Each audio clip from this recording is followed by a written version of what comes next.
اپنے ماں باپ کو کسی اور راستے پہ پایا. عزیزان گرامی، پھر آپ میں اور ان مشرکین مکہ میں زیادہ فرق نہیں ہے اگر آپ آل محمد علیہ السلام کے راستے کو اپنانے سے کترا رہے ہیں.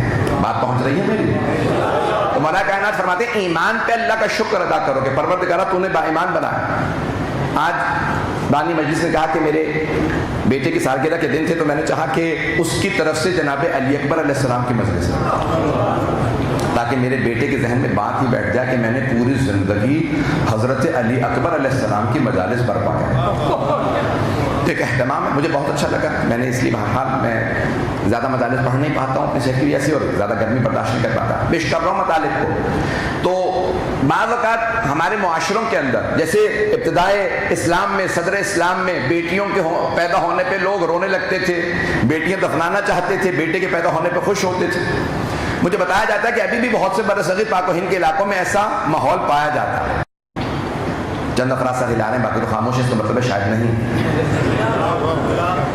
تو بہت سے لوگ بیٹے پیدا ہونے پہ خوش ہوتے ہیں، بیٹی پیدا ہونے پہ رونے لگتے ہیں. اللہ نے کہا اے میرے حبیب میں سارے اصول توڑ دوں گا فاطمہ کے آنے پہ.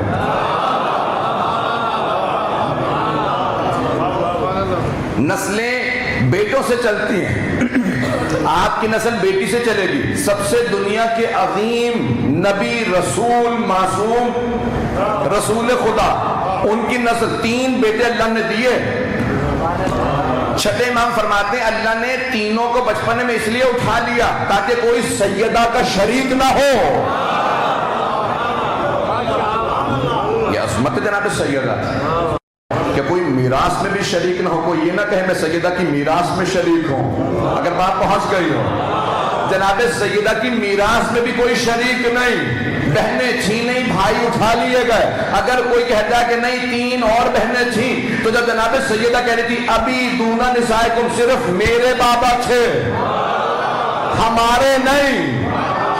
مجمع نہیں ہے. ابھی ابونا نہیں فرمایا، 2 دفعہ بی بی نے جملہ دوہرایا. ابھی دون نسائکم، صرف میرے بابا تھے، تم میں سے کسی خواتین کے بابا نہیں تھے. مردوں میں بی بی نے جملہ کہا، چاروں طرف بیویاں ہیں، کہ تم مردوں میں سے کسی گھر کے اندر کوئی خاتون نہیں کہہ سکتی میرے بھی بابا تھے. سننے والے سب عرب تھے. اگر اور کوئی بیٹی ہوتی تو کوئی ٹوک دیتا، اور بھی ہے. اس کا مطلب ہے ان سب کو پتا تھا پروردہ اور ہوتی ہیں خونی بیٹیاں. اور جناب یہ جناب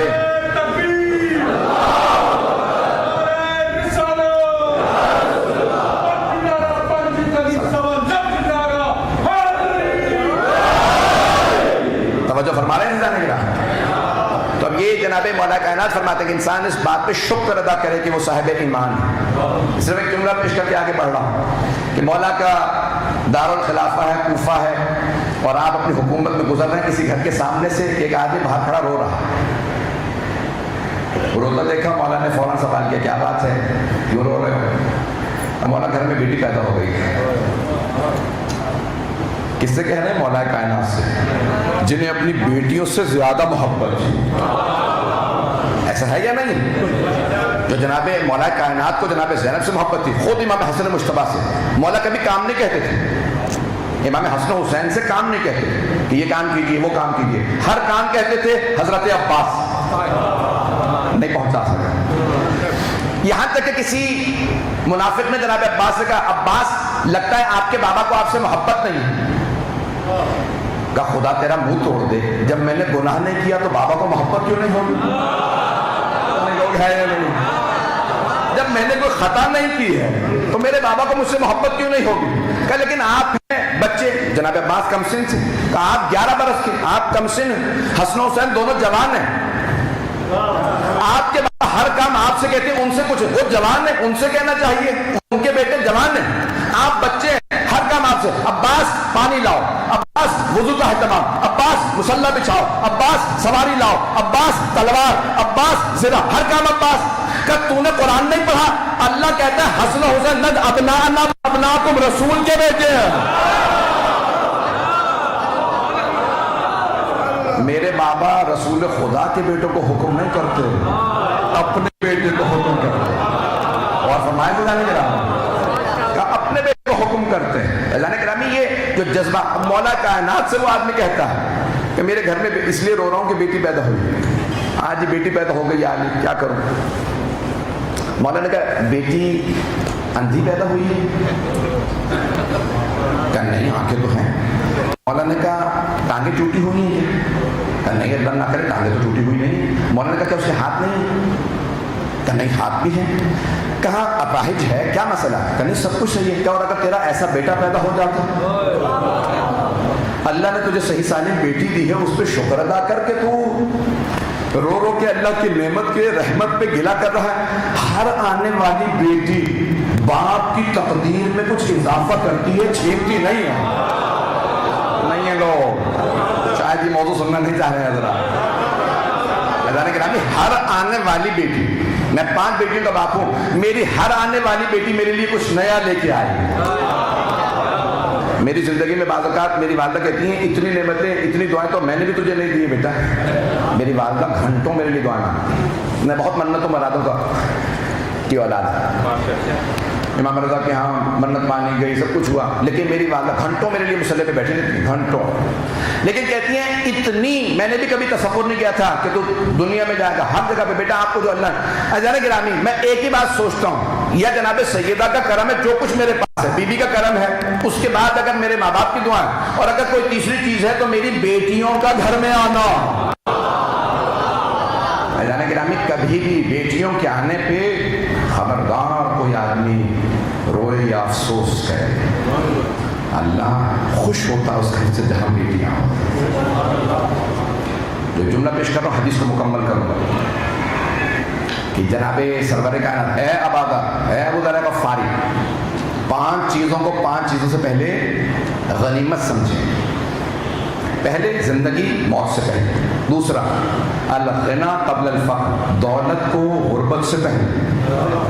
بہت سے لوگ کہتے ہیں جب پیسہ آئے گا میں اس کی مدد کر دوں گا, اسے مکان لے دوں گا, وہ میرے کزن ہیں ان کی بیٹی کی شادی کے لیے پیسے دے دوں گا, خمس ادا کر دوں گا. جب پیسہ چلا جاتا ہے کہتے ہیں پیسہ آیا بچھا, خرچ بھی ہو گیا, لیکن پھر بھی میں نے اس پیسے سے کوئی فائدہ نہیں اٹھایا. عزیزان گرامی, دولت آتی ہے لیکن انسان کی اپنی ذمہ داری ہوتی ہے, اسے راہ خدا میں خرچ کرے یا اپنی خوشی کے لیے خرچ کرے.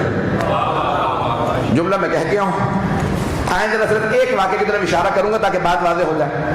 ایک بہت غریب میاں بیوی تھے, بہت دعائیں مانگتے تھے, پروردگارہ ہمیں دولت دے دے, دولت دے دے, تیری راہ میں خرچ کریں گے, دولت دے دے. ایک مرتبہ انہیں بشارت ملی تمہیں دولت ملنے والی ہے, لیکن زندگی کے ایک حصے میں دولت ہوگی. دونوں کی زندگی بہت طولانی طویل زندگی ہے, یا تم اپنی زندگی کے پہلے آدھے حصے کے لیے دولت مانگ لو, یا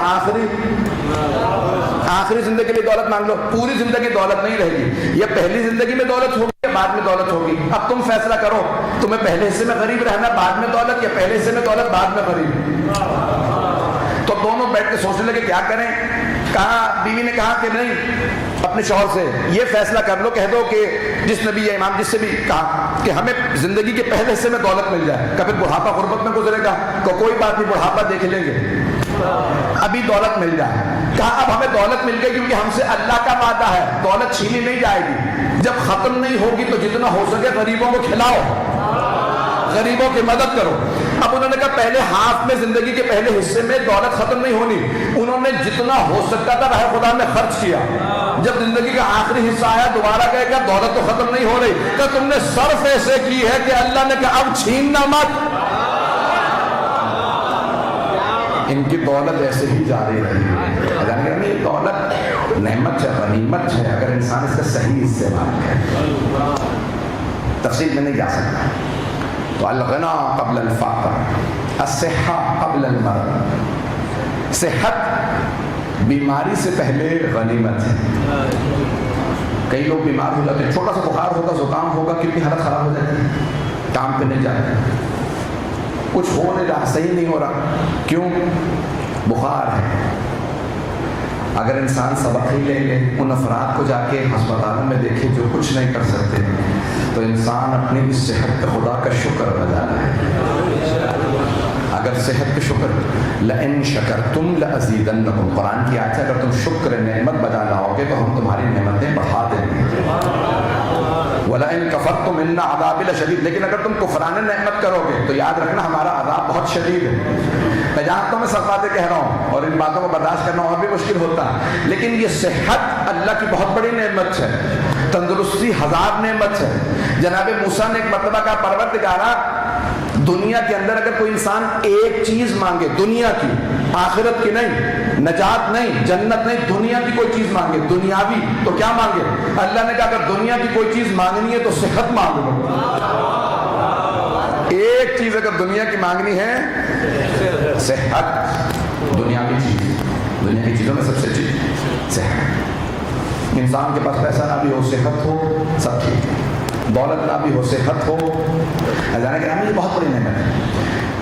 چوتھی نعمت اگر سننا پسند فرمائیں گے، الفرصہ قبل الشغل، فرصت مصروف ہونے سے پہلے بہت بڑی نعمت ہے۔ کسی نے کہا اللہ نے فرصت بہت بڑی نعمت ہے۔ مولا یہ سرور کائنات صلی مولا کائنات نے ایک بہت پیاری حدیث میں کہا، اس کو سب یاد کر لیں، بہت مختصر حدیث ہے، سب حفظ کر لیں۔ الفاظ ادا کر رہا ہوں، الفرص، فرصت کی جمع فرص، فرصت کی جمع فرص، الفرص کالسحاب، کاف تشبیہ السحاب، سحاب کہتے ہیں بادلوں کو، الفرص کالسحاب، حدیث یاد ہوئی؟ سب تو ہرا دیجئے، الفرص کالسحاب، 40 حدیثیں جسے یاد ہو روز قیامت فقیہ محشور ہوگا۔ آل محمد کی شان میں کتنی حدیثیں رسول خدا کے، کتنی حدیثیں آپ کو زبانیں یاد ہوں گی، انا مدینہ علم علی بابا، تو 40 مکمل کر لیں تاکہ آپ بھی روز قیامت عالم محشور ہوں۔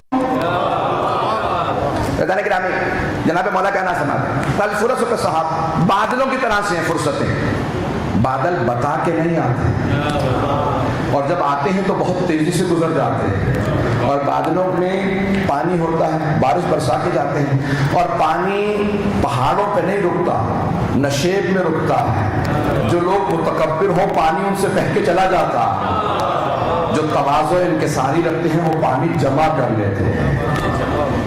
یہ فرصت بہت بڑی نعمت ہے، فرصت سے استفادہ کیجیے۔ بہت سے نوجوان، بہت سے بچے پورا دن گیمز کھیلتے رہیں گے، ٹی وی دیکھتے رہیں گے، بہت سے افراد ریٹائرمنٹ پہ کہتے ہیں مولانا 12 گھنٹے ٹی وی کے سامنے گزر جاتے ہیں، تو اتنا فری ٹائم ہے تو گزارا ہے نا، 1-2 گھنٹے زیادہ کیوں ٹی وی دیکھتے ہیں؟ مجھے پورا یقین ہے میرے جملے پہ داد نہیں ملے۔ یہ انسان کی فرصت وقت ہے۔ قرآن اگر پہلے نہیں پڑھاتا تو آپ پڑھ لیجئے، کوئی زبان نہیں سیکھی تھی اب سیکھ لیجئے، تاریخ نہیں پڑھی اب پڑھ لیجئے، تفسیر نہیں پڑھی اب پڑھ لیجئے، نہج البلاغہ نہیں پڑھی اب پڑھ لیجئے۔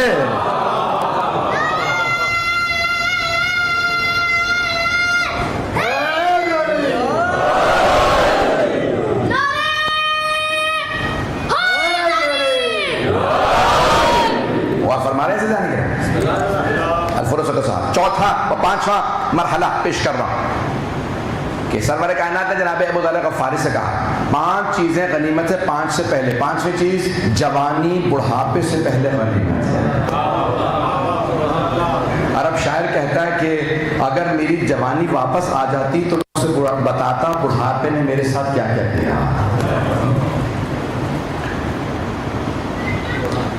جو آ کے نہ جائے وہ بڑھاپا دیکھا، جو جا کے نہ آئے وہ جوانی دیکھی۔ اردو شاعر بھی بڑے پیارے انداز سے کہا۔ یہ جوانی بہت بڑی نعمت ہے، انسان میں طاقت زیادہ جوانی میں ہوتی ہے، ایسا ہی ہے۔ شاید اس مجلس سے لوگ استفادہ کر پائیں، شاید جوانی میں طاقت زیادہ ہوتی ہے لیکن ہم لوگ ساری عبادتیں بڑھاپے کے لیے رکھ دیتے ہیں۔ شاید کراچی میں الٹ ہے، لوگ جوانی میں عبادتیں کرتے ہیں، لیکن میں نے پوری دنیا میں دیکھا سب لوگ کہتے ہیں مولانا بس ریٹائرمنٹ کے بعد میں نمازیں ہی پڑھوں گا، قرآن ہی پڑھوں گا، روزے ہی رکھوں گا، جبکہ پتہ ہی نہیں ہوتا کہ بڑھاپا آئے گا بھی یا نہیں، صحت ہوگی بھی روزوں والی یا نہیں، نمازوں کے لیے کھڑا بھی ہو سکوں گا یا نہیں، قرآن پڑھنے کے لیے آنکھوں میں طاقت ہوگی یا نہیں۔ جوانی میں سب کچھ ہوتا ہے، بڑھاپے کے لیے چھوڑ دیتے ہیں، بڑھاپے میں طاقت ہی نہیں رہتی۔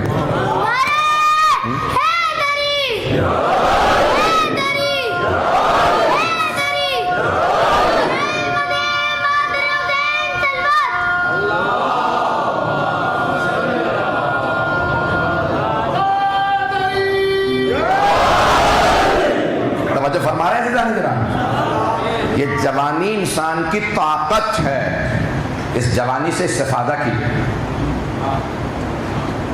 حضرت علی اکبر علیہ السلام سے متعلق ملتا ہے کہ کڑیل جوان تھے، بے انتہا خوبصورت تھے، جو ایک دفعہ دیکھتا اس کی نگاہیں رک جاتی تھی، حتیٰ شہادت کے بعد اگر سر لوگ دیکھتے تھے تو رک جاتے، کتنا خوبصورت جوان، اس کی آنکھیں دیکھو، چہرہ دیکھو، اس کے باوجود جو دیکھتا تھا رک جاتا، بہت خوبصورت، انتہا سے زیادہ خوبصورت، آج تصور نہیں کر سکتے ہیں حضرت علی اکبر علیہ السلام جوانی، لیکن اسی حالت میں جناب علی اکبر علیہ السلام کی عبادت،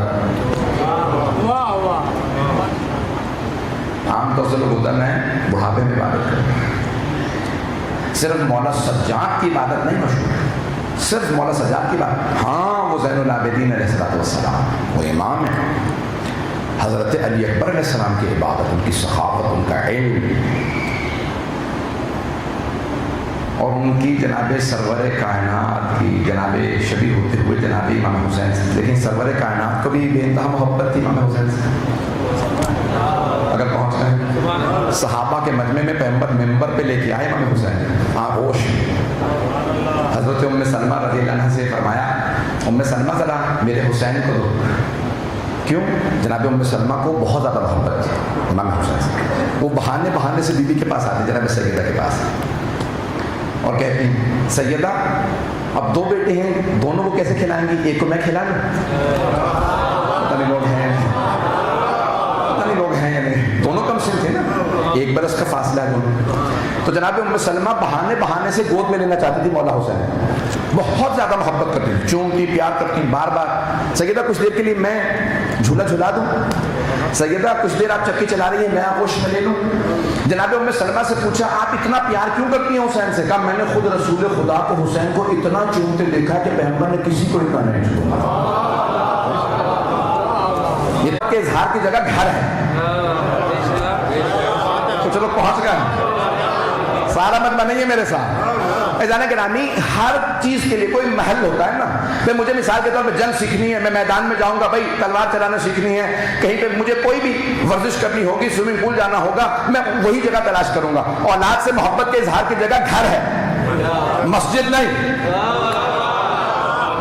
مسجد عبادت کی جگہ، سرور کائنات کہہ رہے ام سلمہ مجھے حسین دے دو، ممبر پہ آ کے ہاتھوں پہ اٹھا کے کہہ رہے اللہم انی احب حسینہ، پروردگارا مجھے حسین سے محبت ہے، فَأَحِبَّ مَنْ أَحَبَّ حُسَيْنَ، تو اس سے محبت کر جو حسین سے محبت کرے،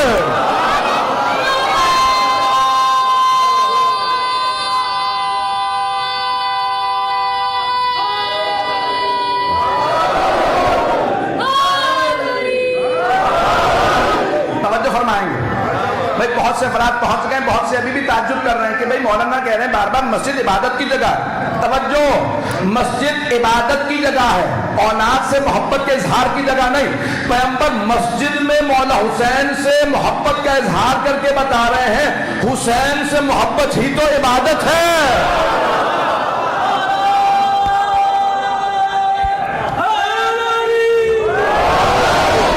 اور فرمائے جانے کے نا، اور کسے سکھا رہے ہیں؟ ساری امت کو صحابہ کے ذریعے، اے میرے صحابہ اگر عبادت کرنا چاہو، اگر مجھ محمد کی عبادت میں حسین کی محبت ہے، یہ میری مسجد ہے، مسجد نبوی ہے، یہ میری مسجد ہے، یہ میرا شہر ہے مدینہ منورہ، توجہ پیغمبر اپنی مسجد میں لے کے آ رہے ہیں، بھئی شہر کا نام کیا ہے؟ مدینہ منورہ، سارے مسلمان یہی کہتے ہیں یا کراچی میں نام بدل گیا؟ بھئی سارے مسلمان کہتے ہیں مدینہ منورہ، مدینہ منورہ، پرانا نام تھا یثرب، بدل کے رکھا مدینہ منورہ، رسول کا شہر، مدینۃ النبی نام رکھا گیا تھا، مدینۃ النبی، پھر کہا نہیں مدینۃ النبی نہ کہو، نبی کا شہر نہ کہو بلکہ کہو مدینہ منورہ، منور شہر، نور والا شہر، کا کیوں منور ہے؟ کہ پیغمبر کی وجہ سے، جس نبی کی وجہ سے شہر منور ہے، کیا وہ نبی نور نہیں؟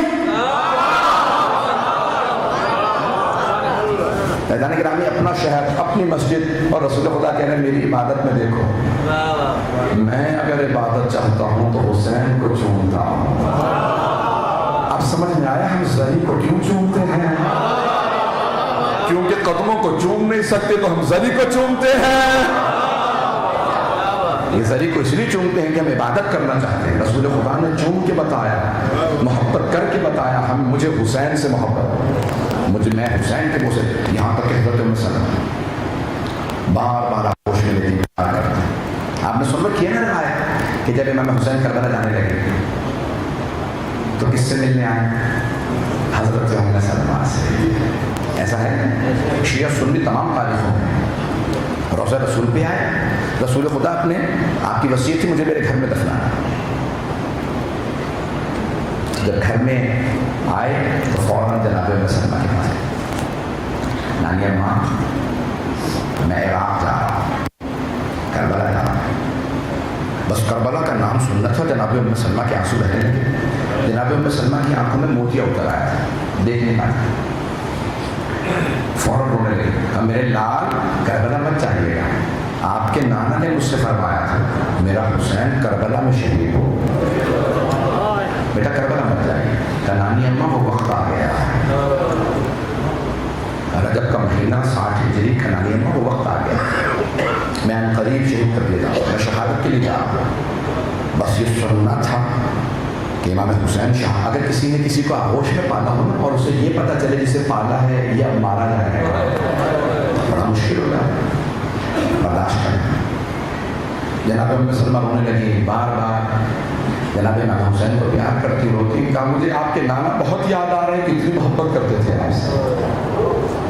اور رسول خدا کے لیے ملتا ہے کہ مولا حسین کو جب چومتے تھے، بوسے دیتے تھے تو 4 مقامات کو بہت زیادہ چومتے تھے۔ ویسے تو پورے جسم کو چومتے، بہت زیادہ پیار کرتے، سینے سے لگاتے بار بار، لیکن 4 صحابہ کہتے ہیں، حضرت ام سلمہ فرماتی ہیں 4 مقامات کو بہت زیادہ چومتے۔ پہلا پیشانی،